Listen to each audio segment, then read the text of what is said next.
Good afternoon. My name is Brandon Sedloff, and I'm Managing Director for ULI Asia Pacific. We're very pleased by the response to today's webinar, which we're holding from Hong Kong. The timing of this webcast coincides with today's expected announcement of China's new leadership as the 18th Party Congress terminated last night in Beijing. As I'm sure you know, this is a historic, once-in-a-decade leadership change.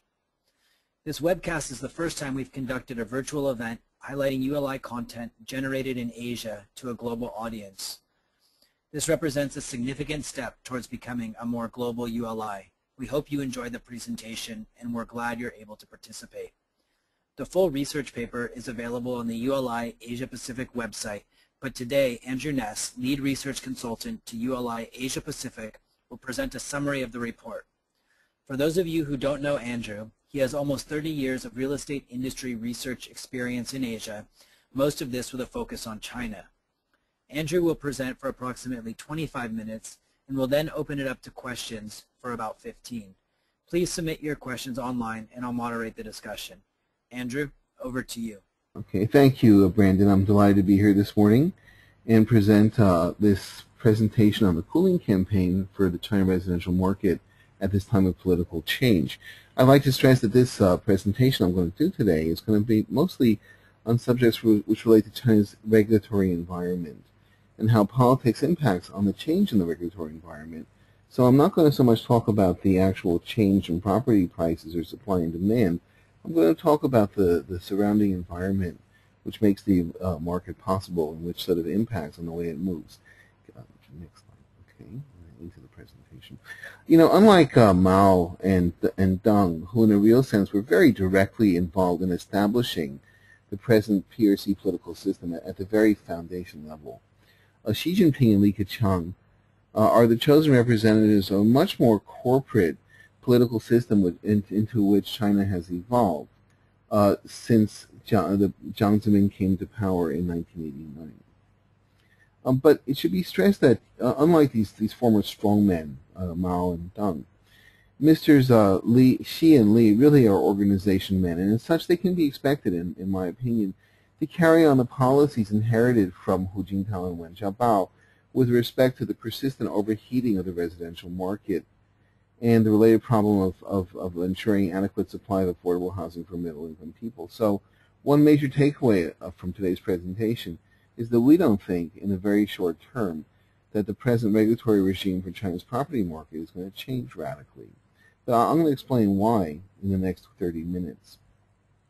Now, these two linked issues of the overheating of the market and the lack of adequate supply of affordable supply for middle-class people are two of the largest sources of popular discontent in China today, because the rising value of real estate assets over the past 2 decades has caused the property market to come to symbolize the widening gap between China's rich and poor.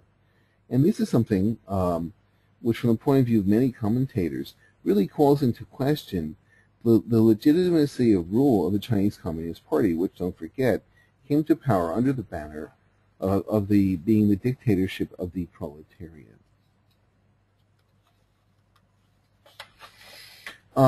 So, therefore, we believe that it's unlikely that within their 10-year term in power that Mr. Xi Jinping and Mr. Li Keqiang will get to grip with the fundamental economic problems which are in fact causing the overheating, because to do this would mean completing the unfinished task of transforming China's investment-based growth model into one which is led by domestic consumption.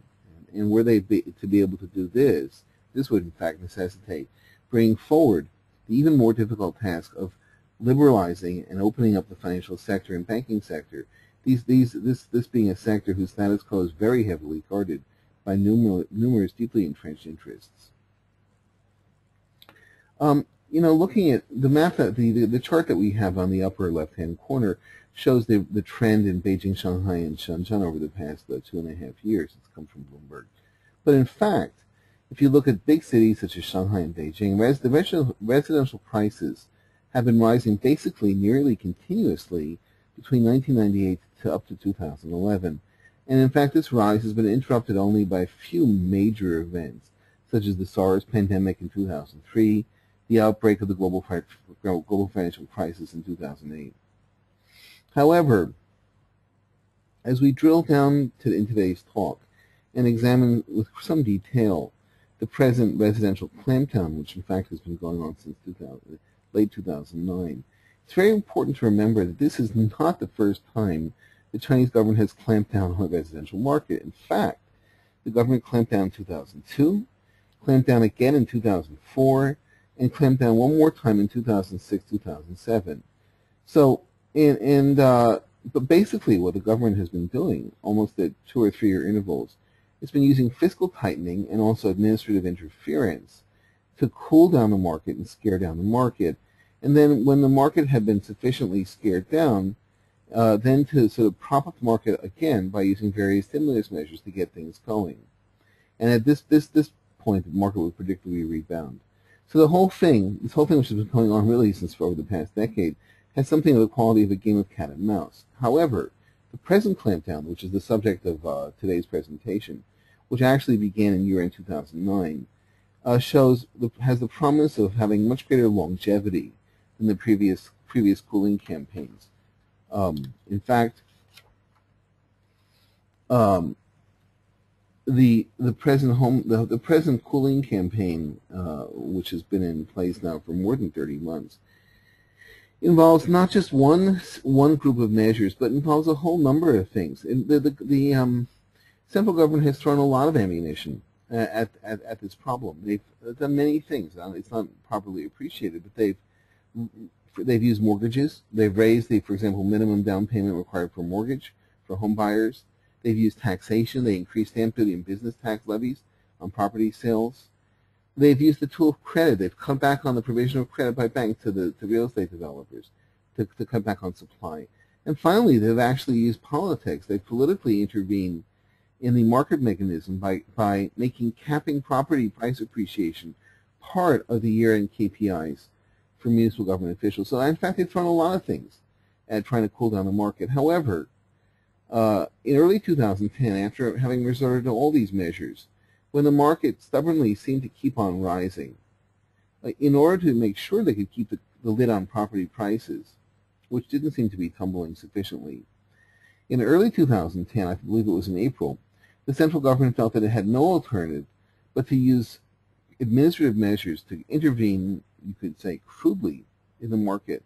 And what they did is they imposed the home purchase restrictions, which we are going to refer to in today's talk as the HPRs, home purchase restrictions, which effectively, they're sort of complicated, but basically they restricted the number of units that can be purchased by resident households in given cities. They limited non-residents from acquiring any units in cities in which they're not formally resident. And they placed price caps on newly developed properties in certain price cap localities.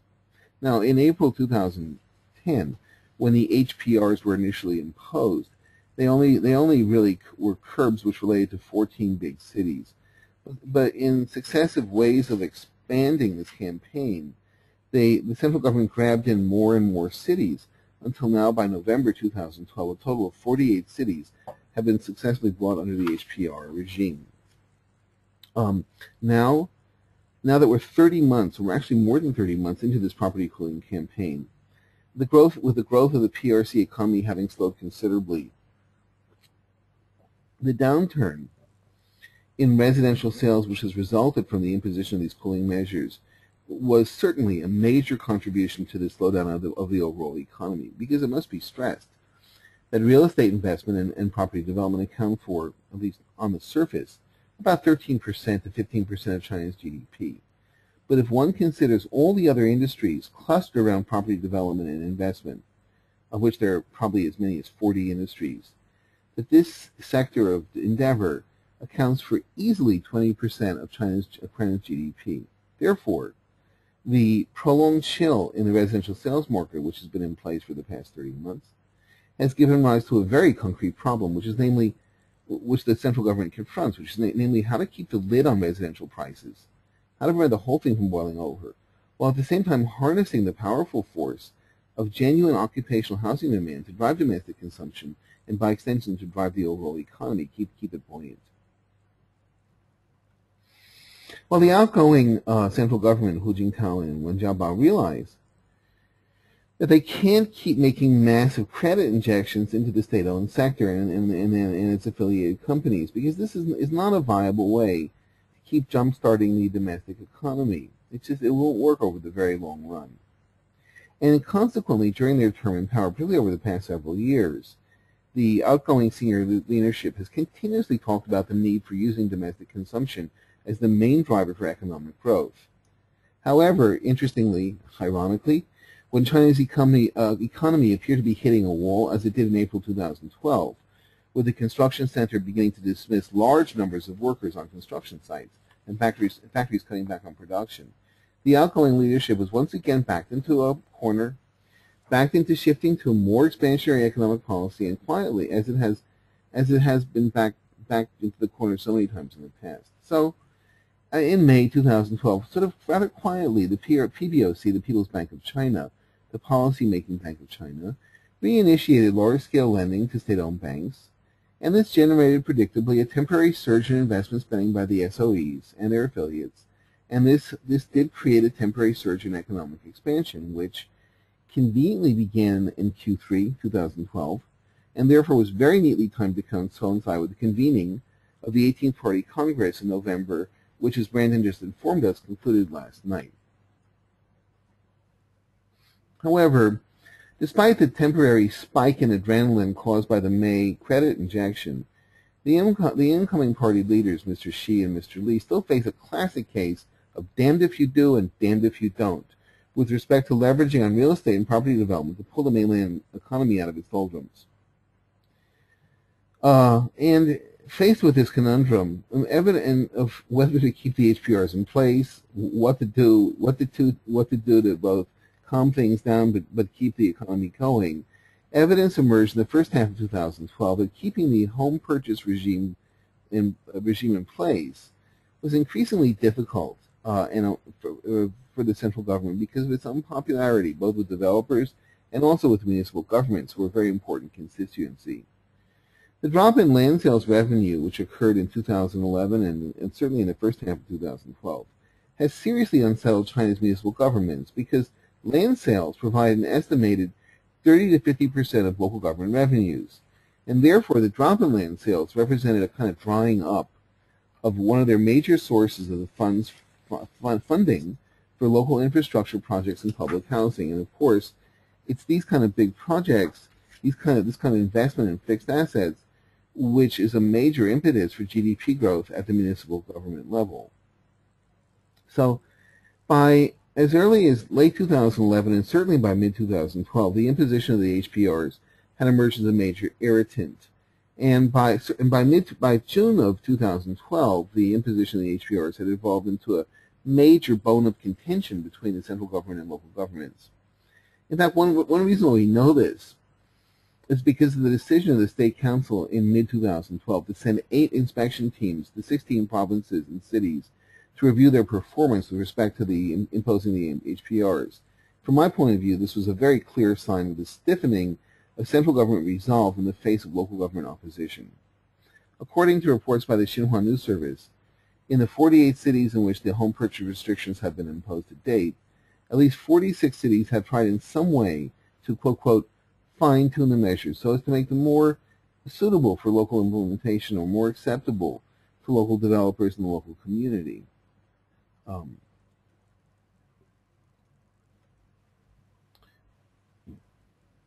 In the next slide, which is a map, we see something which is very interesting.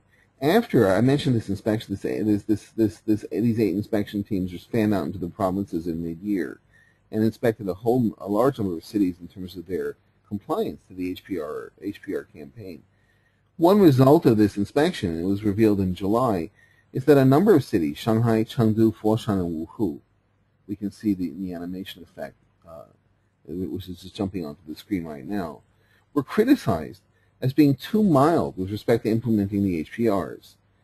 In fact, these cities were taken to task by the central government for implementing them in a manner which stressed the incentives for the types of buyers which they wished to attract and did not emphasize the barriers for the kinds of buyers which the central government had mandated be excluded. So this is a classic case of being too interested in the donut and not emphasizing the whole sufficiently.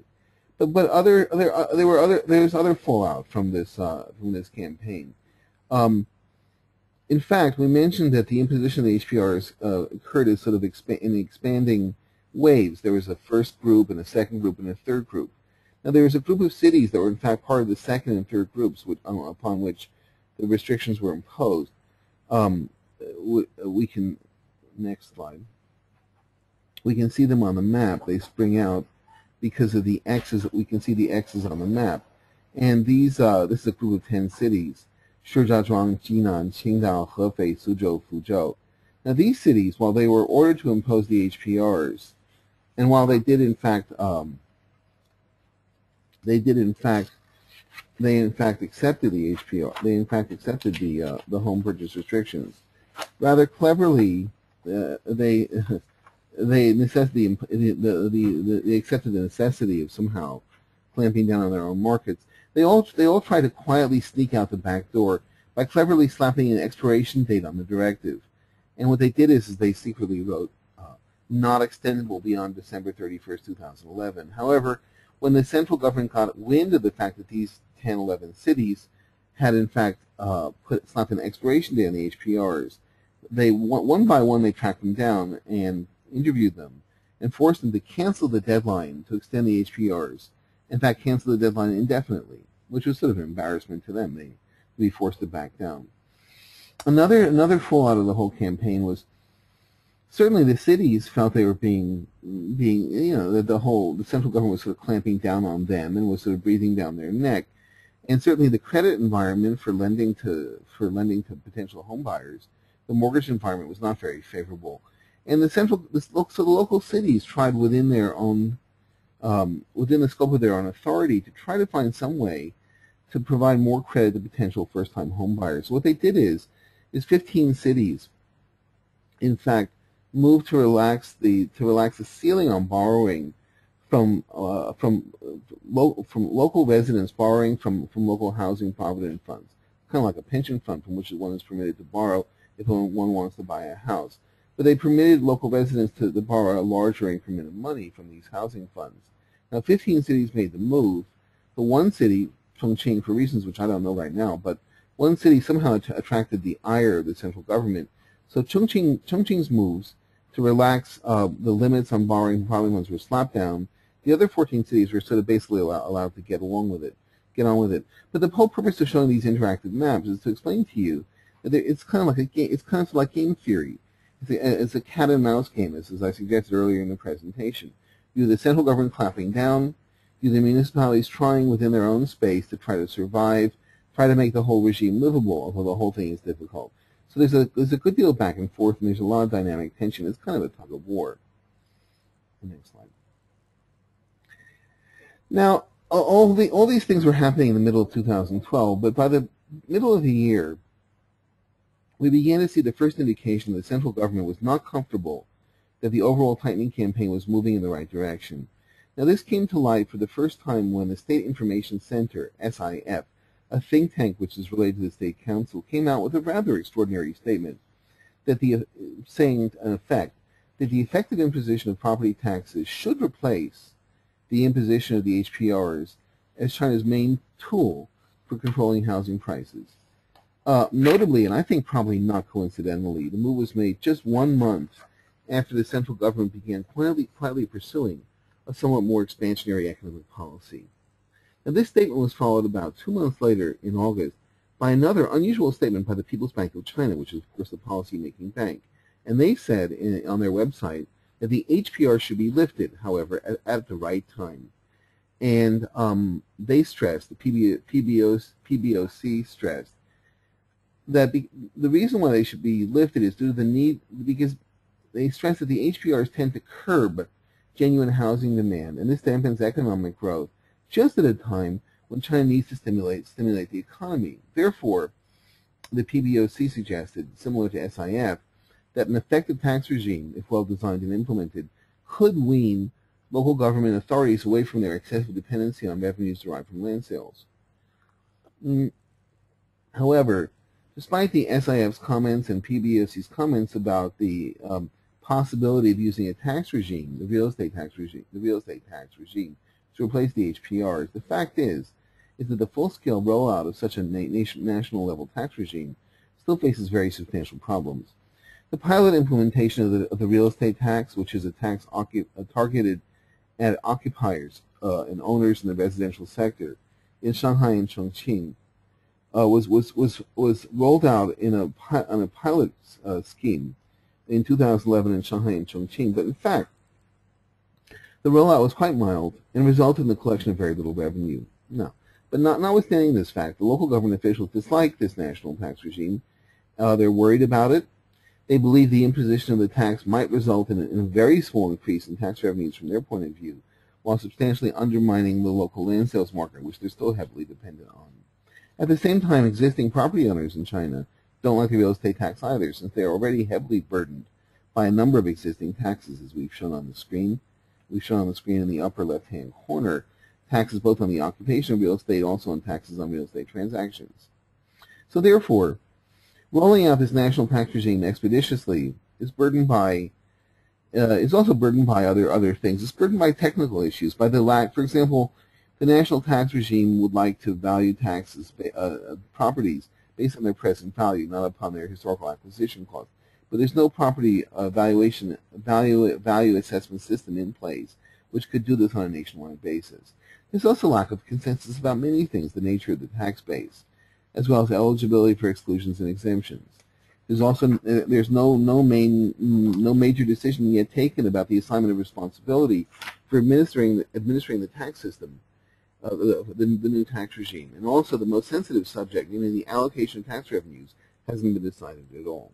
So therefore, we would think that although the government will continue to try to expand the pilot system, the pilot rollout of this new tax regime, we think that it's not quite possible in the very short term to roll the whole thing out on a nationwide basis.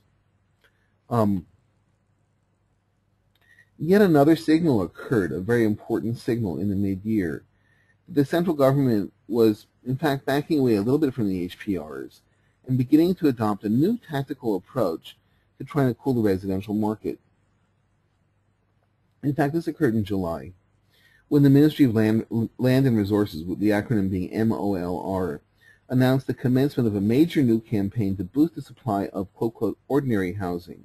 Now, in China, what constitutes ordinary housing really varies from city to city, depending on the average pricing level of property in the city and also the overall structure of the housing market. It varies a lot. However, from our point of view, this statement by the Ministry of Land and Resources represents a very profound philosophical shift, because this approach seeks not to curb sales, which is what the HPRs try to do, but rather to boost sales. And this is a very big shift. But rather not simply to boost sales, but to boost the right kind of sales, namely sales of apartments designed to accommodate ordinary middle-income people. At the same time, the MOLR, true to its rather commandist nature, issued orders to local land administration authorities that they had to provide reports every 30 days about the release of land for ordinary housing, mandate that local governments keep the market for ordinary housing buoyant, but prevent land prices for ordinary housing from rising. And also, 3 months later, this is sort of 3 months after making this initial announcement, the MOLR came out with another statement threatening to impose internal sanctions against local government officials who failed to meet ordinary housing land release targets, which suggests to me at least that this new land release task was not met with great enthusiasm by local governments in China. However, looking at this attempt to dilute the market, to calm the market through dilution through supply, strikes me as being only a kind of stopgap measure, which, since creating a sudden surge in supply of ordinary housing is certainly not without its own risks and problems. And also, despite the peremptory tone of the MOLR directive, it is unclear whether the Chinese state, the central government, can effectively command commercial activity like property development to occur, since assembling sites which are suitable for developing ordinary housing is not a minor problem, because the sites are increasingly scarce, and in fact will probably only grow worse over time. At the same time, one notes that municipal governments are generally not willing to give up the best prime sites for housing and reallocate them for ordinary housing development use, because this represents a financial loss.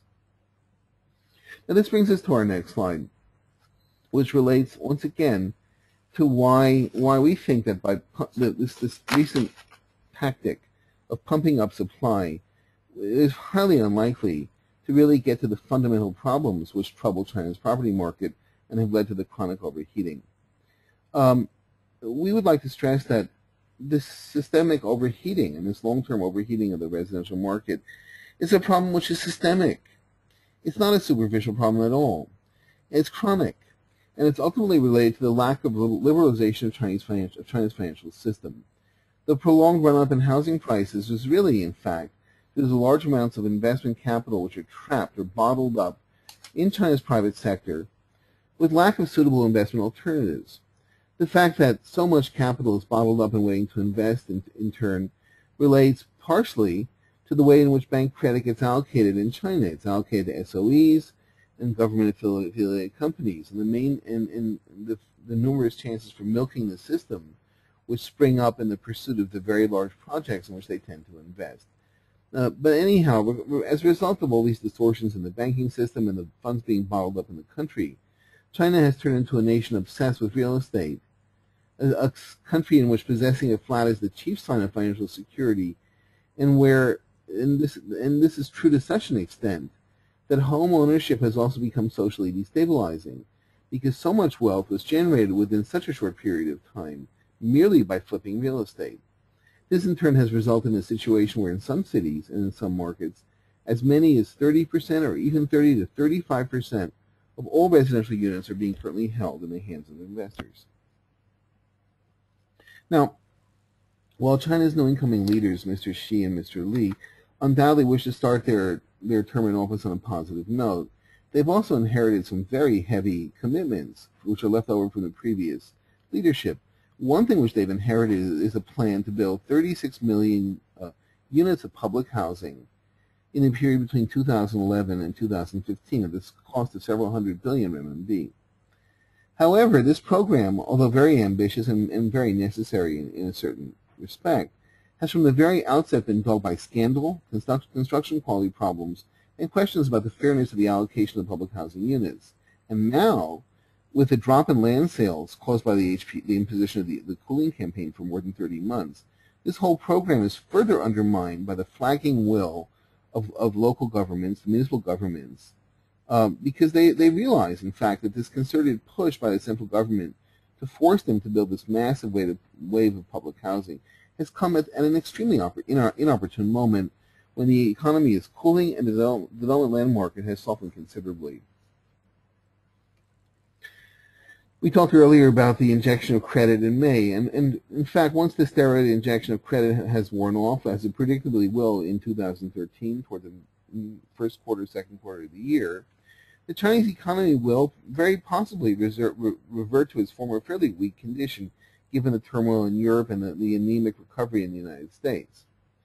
Now, since this is return to a rather weak pattern of growth is very likely to be the case, we believe that the central government may be less apt to intervene with the local authorities if they want to, again, try to fine-tune the HPRs, the home purchase restrictions, provided they stay within the limits of the game, because it is a game after all, and the rules of which are very well understood by both sides. But this being said, the central government will also be unlikely to countenance any major rise in housing prices sparked by another round of speculative investment frenzy. And this was borne out in a very vivid way just last week when the People's Bank of China compelled banks in 14 cities, mostly in southern and eastern coastal China, to raise the mortgage rates very substantially for first-time home buyers in these cities which are formerly the target of a lot of investment interest, which from my point of view was morally the equivalent of a warning shot fired across the bow of any would-be merrymakers who were inclined to make whoopee in these property markets while the 18th Communist Party Congress was still in session in Beijing. Certainly, while the Congress was in session, a major rise in housing prices would have been a major loss of face for the central government.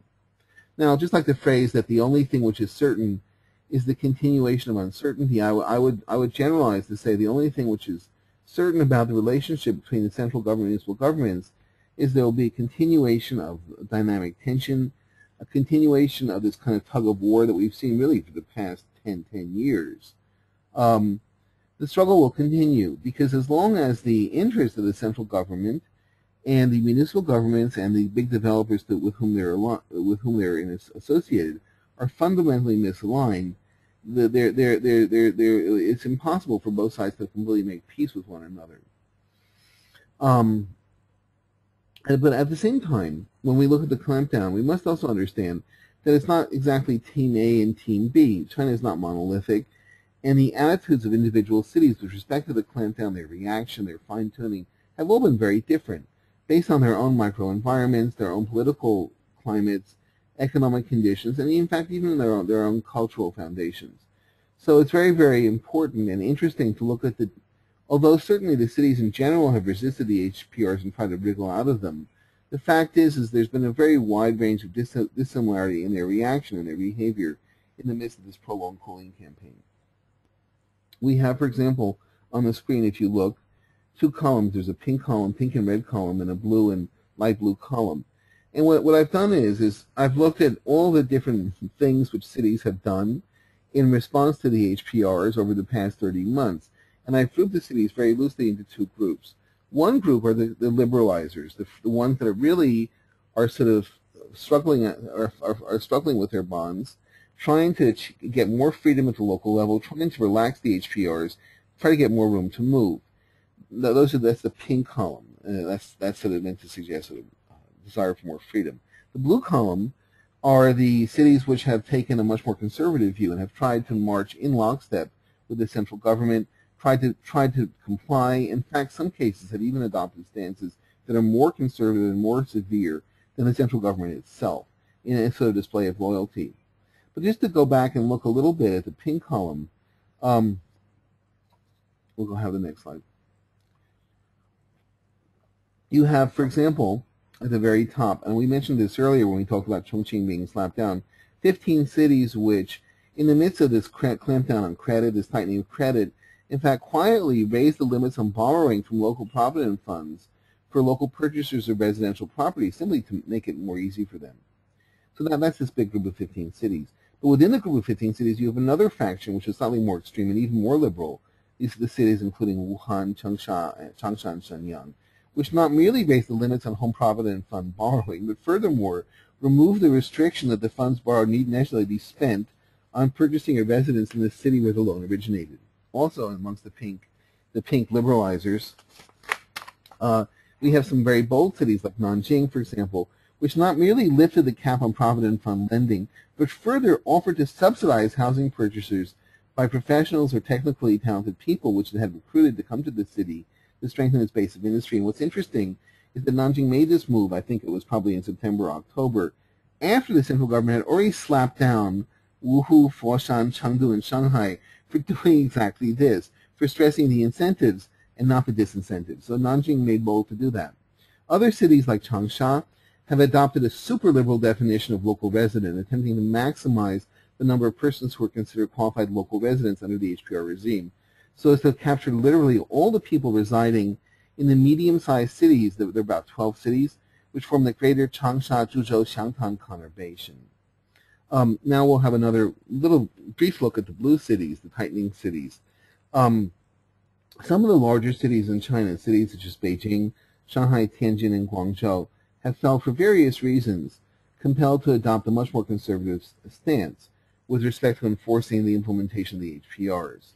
Just to take Beijing for one example, which is one of the toughest in China, they've interpreted the home purchase restrictions to extend to everywhere within the greater Beijing area, which covers 16,600 square kilometers, thereby maximizing the size of the zone of people who are excluded from purchasing property in Beijing due to its very tough enforcement restrictions on buying second and third properties.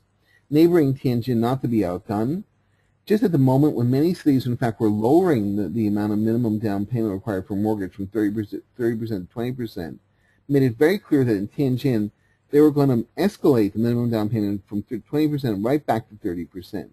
Shanghai, not to be outdone by Tianjin, removed unmarried non-residents from the list of people eligible to buy their first residential property in the city. And Guangzhou, finally, which had formerly been fairly liberal, moved to be the first city in China to restrict the percentage of units which developers of luxury properties can offer for pre-sale. So all these moves by the cities in the blue column, and there's much more that I could talk about, but this is, I think, sufficient for illustration. Each of these moves constituted in its own way a cold bucket of water poured on any kind of easy revival of the former boiling atmosphere in the local local market. So the local property markets. So next. So therefore, the new incoming leadership, although Mr. Xi and Mr. Li will undoubtedly, when they take office in March 2013, want to start on a very positive note, and in fact, there's very strong public support now that for some kind of economic overhaul. People understand the Chinese economy must structurally change in some way. It can't keep going on exactly the way that it's been going. However, and therefore, because of this strong public feeling, it is impossible for Mr. Li and Mr. Xi to simply sit on their hands and do nothing. However, as we mentioned at the very beginning of the presentation, lacking the kind of powerful political clout of the former party strongmen such as Mao and Deng, the incoming team is likely to initially go for some relatively easy targets, such as privatizing some state-run enterprises and industries which have already lost their monopolies, such as the steel industry, and hence which have lost their economic bite, or cracking down on state-run industry in sectors which are troubled by huge overcapacity, ferocious competition, or heavy financial losses. Also, in some sectors where state-owned enterprises are plagued by very big corruption problems, they may tighten up a lot on the auditing process for these companies and deepen the kind of audits which are conducted of their books. However, although such moves can be positioned to attract a lot of media attention and can be used to boost the popularity of the incoming leaders, the fact is that we believe the system will remain fundamentally unchanged because the very painful, difficult, and politically fraught moves which relate to the finance sector, the banking sector, power generation, medicine, healthcare, telecoms, these moves we think will remain on the back burner for the mid to back burner for the foreseeable future, because these are very heavily protected areas in the Chinese economy. But in any event, and now I'd like to sort of begin winding down the presentation with some kind of a looking forward to what we think is going to happen in 2013. So I'd like to conclude just with an outlook for the China residential market in the next year. Regardless of the conflicting signals from the recent hike in mortgage interest rates for first-time homebuyers in 14 cities, which clearly is in contradiction with local governments providing increased access to Housing Provident Fund credit, demand for ordinary housing is certainly set to become a bit more buoyant in 2013. I think this is without a doubt. However, we are very unlikely to see a rekindling of the kind of speculative enthusiasm of the pre-2010 period, because if these fires and enthusiasm reemerge, the central government will step in very quickly to douse them with a long rubber hose. It is important to remember that in fact the central government has been fairly successful in an ironic way with its own HPR regime, because they have actually succeeded in halting the relentless climb of real estate prices for the past 3 years. And although they've only brought residential prices down marginally, they've done so without crashing the market, and they've also done it in a period when urban salaries rose in China by increments of as much as 10 to 13% a year, which means that by and large the HPRs, to give the Chinese government its credit where it's due, have actually been relatively successful in achieving their intended effect, namely to increase the affordability of ordinary housing units to middle-class people. However, there are those. There was a recent statement in the press that a very senior analyst from the Chinese Academy of Social Sciences, and who forecast that he felt there would certainly be another turn of the thumb screws in the offing, and he forecast the application of new and even more severe round of market cooling measures. However, from the point of view of ULI, this is also highly unlikely, with as much as 83% of urban residents in China believed to own some form of residential property. Any regulatory move, which is much more severe, which caused the market crash, would have a huge wealth-destroying effect on this very large number of middle-class people, in fact, who constitute the main constituency of support for the Communist Party.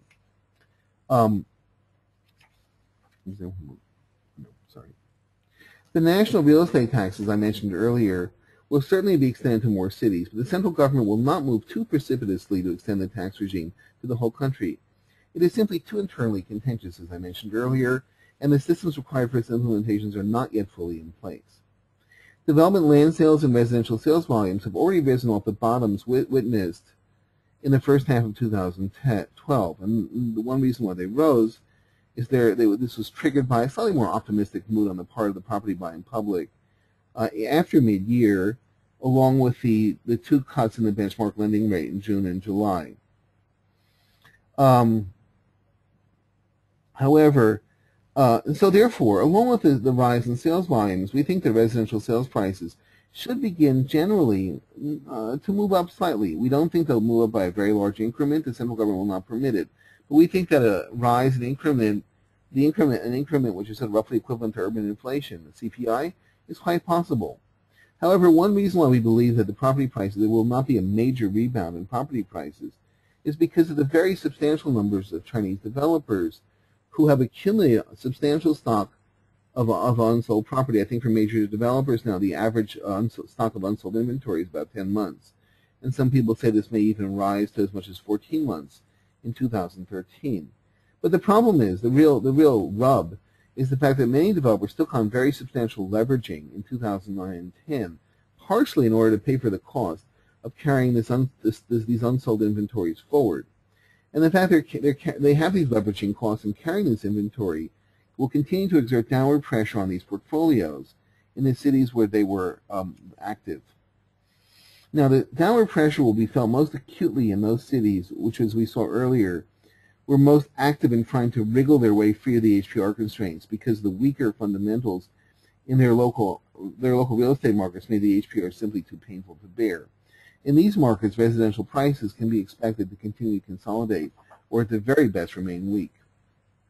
While the dark clouds represented by these financially troubled and indebted developers will not dissipate, at least for several years, China's better-heeled developers, of which there are quite a few, have drawn some encouragement from the recent credit relaxation moves of mid-2012 and will enter 2013 with an appetite to replenish their land banks.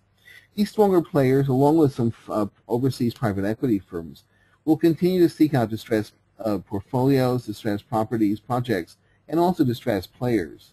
They'll continue to look for viable locations for development project types which are not subject to the HPRs, or, when selecting sites in cities which remain HPR bound, will certainly show a greater preference for politically correct but still financially viable ordinary housing developments. I would like to also suggest that for the really big national level residential players, companies like Vanke, Longfor, Country Garden, Agile, of the Poly Group, Gemdale, that these cities will begin to adopt a sort of new strategy with respect to city picking. They're going to probably begin choosing more and more, rather than choosing big central major urban areas, the imposition of the HPRs is going to force these companies to begin increasingly choosing sites in satellite cities which are in orbit, as it were, around the big urban areas. In cities such as Shanghai, Beijing, Guangzhou, or strong second-tier cities such as Chengdu, Changshan, Xi'an, they will begin to choose the medium-sized cities which relate to these big cities, but in fact are not subject to the HPRs. Therefore, in 2013, the chance to capture value will not be in the obvious choice of building in downtown Guangzhou, which is still very tightly bound by HPRs, but rather in a smaller city such as Conghua or Huadu, which in fact is part of the greater Guangzhou conurbation, but is not strictly subject to the HPRs. This is just only to cite one example, but it's this kind of strategy which will become much more prevalent in 2013, looking a little bit more towards these suburban, medium-sized urban plays. There are many more examples which I could give, but the time allocated for this presentation doesn't permit me to go into more detail. Suffice it to say that 2013 is a year in which nimble PRC developers and persons who co-invest with them will continue to live by the rule we say in Chinese, 莫搞一尺，打搞一丈, which means the devil may grow by 1 inch, but the law grows by 1 foot. Thank you, Andrew, for that comprehensive presentation. This will conclude our webcast today. If you have any questions or would like to follow up with Andrew or get a copy of the presentation, please email me at brandon.sedloff@uli.org. To all of our members and guests who joined us today, thank you very much for your participation.